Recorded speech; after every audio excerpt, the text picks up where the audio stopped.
माँ को उनके खर्चे के लिए पैसे नहीं देती। अंजलि शुरू से ही संयुक्त परिवार में रहती आई थी और चाहती थी कि उसे ससुराल भी ऐसी ही मिले। जब संयम का रिश्ता आया तो उसके परिवार के बारे में सुनकर अंजलि बहुत खुश थी। अंजलि को उसकी इच्छा के अनुसार भरा पूरा परिवार मिला था। ससुराल में सास नीलम जी, ससुर दिनेश जी, 2 शादीशुदा नंदे और एक दादी सास भी थी। लेकिन जब से वो ससुराल आई उसे वहाँ का माहौल कुछ अजीब सा लगा। घर में सिर्फ उसकी सास नीलम जी की ही चलती थी। वैसे तो अंजलि के ससुर और अंजलि के पति संयम दोनों ही एक अच्छी पोस्ट पर थे, लेकिन घर का खर्च सिर्फ नीलम जी की देख रेख में ही होता था। अगर अंजलि को भी कुछ खरीदना होता हो उसे भी अपनी सास से पैसे मांगने पड़ते थे। इस हिचकिचाहट में वो कभी कभी अपना मन मार कर ही रह जाती थी।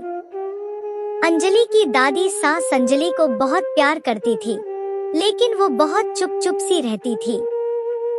सोसाइटी में उनकी उम्र की सभी औरतें कभी सत्संग में तो कभी पार्क में टहलती रहती थी, लेकिन वो हमेशा घर पर ही रहती थी। हाँ, बालकनी से उन औरतों को घूमते फिरते देखती रहती थी। एक दिन अंजलि ने उनके बालों में तेल लगाते हुए उसने पूछ ही लिया, दादी, आप कहीं बाहर क्यों नहीं जाती? आपकी उम्र की सभी औरतें तो रोज कभी मंदिर तो कभी पार्क में जाती है। थोड़ा घूमना फिरना सेहत के लिए भी अच्छा होता है। अंजलि की बात सुनकर दादी उदास होकर बोली, बहू, पहले मैं भी उनके साथ हर जगह जाती थी। हमारी पूरी एक टोली थी। हम हर हफ्ते मंदिर में गरीबों के लिए छोटा सा भंडारा भी रखते थे। कभी गरीब बच्चों को कॉपी किताबें बांटते थे। बहुत अच्छा लगता था। लेकिन क्या दादी? अंजलि ने आश्चर्य से पूछा। बहू, इसके लिए सभी औरतें अपनी अपनी तरफ से पैसे जमा करती थी, लेकिन जब मैं तेरी सास से इसके लिए पैसे मांगने लगी तो वो हमेशा यही कहती कि इतनी महंगाई में फिजूल खर्ची करने की क्या जरूरत है। ये तो आपका रोज का काम हो गया है। बस बहू, रोज रोज बहू के सामने हाथ फैला कर दान करने का क्या फायदा।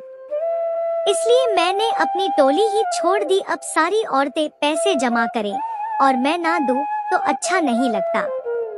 ये सब कहते हुए दादी के मन की दशा अंजलि उनके चेहरे पर साफ देख पा रही थी। उसे सच में बहुत बुरा लग रहा था। क्या घर के सबसे बड़े सदस्य को भी अपनी छोटी छोटी जरूरतों और इच्छाओं को मारना पड़ता है?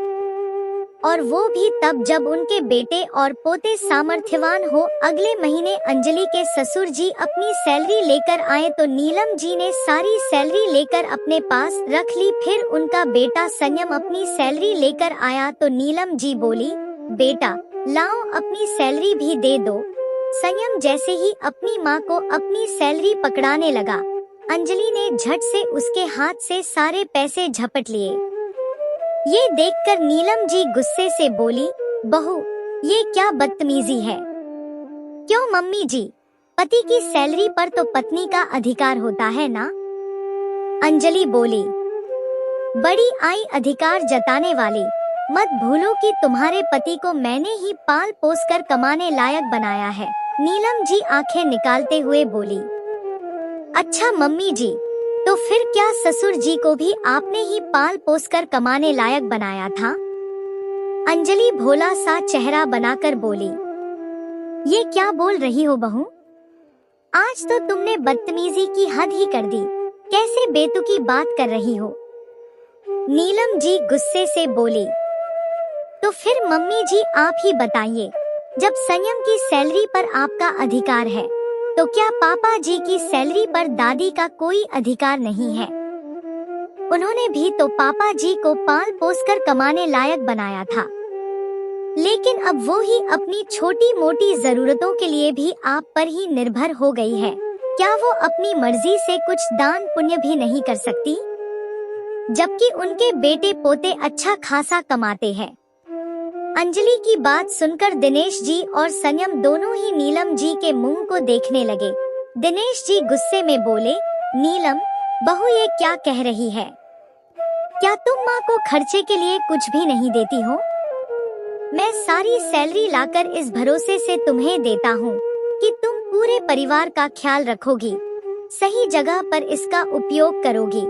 लेकिन इसका ये मतलब नहीं है कि तुम माँ को उनके खर्चे के पैसे ही ना दो।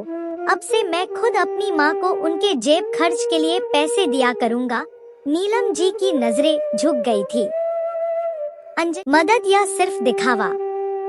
क्या कहा भाभी आपने कि भाई साहब की 3 महीने से सैलरी नहीं मिली है? रेनू ने अंजू से उसकी ही बात को दोहराते हुए पूछा। इतने दिनों अंजू ने ये बात अपनी ननद से छुपा रखी थी, लेकिन आज बातों ही बातों में उसके मुंह से ये बात निकल गई और अब तो जैसे रेनू उसके पीछे ही पड़ गई। हाँ जीजी, राघव की 3 महीने से सैलरी नहीं मिली है। आजकल हर चीज में बहुत दिक्कत हो रही है और राघव इन दिनों बहुत चिड़चिड़े रहते हैं। आप तो समझ सकती है। 3 बच्चों की फीस, घर का किराया और बाकी खर्चे समझ में नहीं आ रहा, क्या करूं? अंजू बहुत ही दुखी होकर बोली। अरे भाभी, अपनों के होते हुए भी गैरों जैसी बातें कर रही हो। आपने अभी तक मुझे ये बात क्यों नहीं बताई? मैं क्या कोई गैर हूँ? आखिर ननद हूँ आपकी। मैं कल आ रही हूँ रुपए लेकर, रेनू परेशान होकर बोली। अरे नहीं नहीं जीजी, इसकी कोई जरूरत नहीं है। बस अब तो कुछ ही दिनों की बात है। कल राघव कह रहे थे कि ऑफिस के सब लोग धरने पर बैठे थे, तो मैनेजर ने आश्वासन दिया है कि कुछ दिनों में परिस्थिति संभल जाएगी। इतने दिन तो जैसे तैसे काट ही लिए। आप परेशान मत होइए, बहुत जल्द सब कुछ ठीक हो जाएगा। जहाँ इतने दिन काट लिए वहाँ कुछ दिन और बीत जाएंगे। अंजू रेनू को आश्वासित करते हुए बोली। अंजू बहुत अच्छी तरह रेनू का स्वभाव जानती थी कि वो अगर अपने भाई भाभी की जरा सी भी मदद करेगी तो सब जगह ढिंडोरा पीटेगी, क्योंकि उसे बड़ा शौक है अपनी बढ़ाई करने का। हर जगह वाहवाही लूटने का कोई मौका नहीं छोड़ती और उसकी मदद का मतलब पूरी रिश्तेदारी में बात का फैल जाना। लेकिन दूसरे ही दिन रेनू पैसे लेकर आ ही गई और अंजू और राघव के लाख मना करने के बावजूद किसी भी तरह रुपए दिए बिना नहीं मानी। और अब तो रिश्तेदारों में जिसे देखो उसका फोन अंजू के पास आने लगा। तुम बहुत भाग्यशाली हो अंजू, जो तुम्हें इतनी अच्छी ननद मिली है, जिसने मुसीबत के समय आगे बढ़कर तुम्हारी मदद की। लेकिन उसके पैसे वापस कर देना। अंजू, देखा तुमने, ननद हो तो ऐसी जो भाई भाभी को मुसीबत में देखकर झट से रुपए लेकर दौड़ पड़ी, मगर तुम जल्द से जल्द उसके रुपए लौटा देना। अंजू, रेनू सच में बहुत दिलदार है, वरना आजकल तो लोग मुसीबत के समय मुंह चुराते हुए देखे जाते हैं। राघव की सैलरी मिलते ही उसके पैसे लौटा देना। अंजू जो बात नहीं चाहती थी वही हो गई। एक तो सब रिश्तेदारों को पता चल गया कि राघव की 3 महीने से सैलरी नहीं मिली है, और दूसरा ननद रानी ने सबसे ये जरूर कहा होगा कि देखा मैंने बड़प्पन दिखाते हुए पैसे तो दे दिए, मगर पता नहीं पैसे वापस कब करते हैं। तभी तो सभी ने पैसे लौटाने की बात पर खास जोर देकर कहा। खैर, अंजू के मुश्किल दिन जल्दी ही कट गए और चौथा महीना पूरा होते होते राघव की 4 महीने की सैलरी एक साथ मिल गई। और सबसे पहले अंजू और राघव रेनू के ही पैसे लेकर गए। जीजी, हमने आपसे रुपए मांगे नहीं थे, आप खुद ही लेकर हमारे पास आई थी। हम लोग जैसे तैसे अपना खर्चा चला ही रहे थे। उस दिन गलती से मेरे मुंह से आपके सामने निकल गया, लेकिन बस थोड़े ही दिनों की बात थी। अगर आप किसी से ये बात नहीं कहती तो कुछ बिगड़ नहीं जाता। हम लोग आपके रुपए रख नहीं लेते, वो तो लौटा ही देते।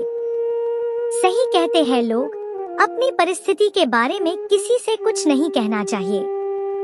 ये लीजिए आपके रुपए, गिन लीजिए, पूरे हैं। अंजू रेनू को रुपयों का पैकेट पकड़ाते हुए बोली। अरे भाभी, वो तो लोगों ने पूछा तो मुंह से निकल गया, वरना मुझे क्या पड़ी है किसी को कुछ बताने की। रेनू मुंह चुराते हुए बोली। जीजी, ये तो जब सबके फोन हमारे पास आ रहे थे उसी से पता चल गया था। अंजू चाहती तो और भी बहुत कुछ कह सकती थी, लेकिन वो बात ज्यादा आगे नहीं बढ़ाना चाहती थी, क्योंकि रिश्तेदारों से ज्यादा बैर भी अच्छा नहीं होता।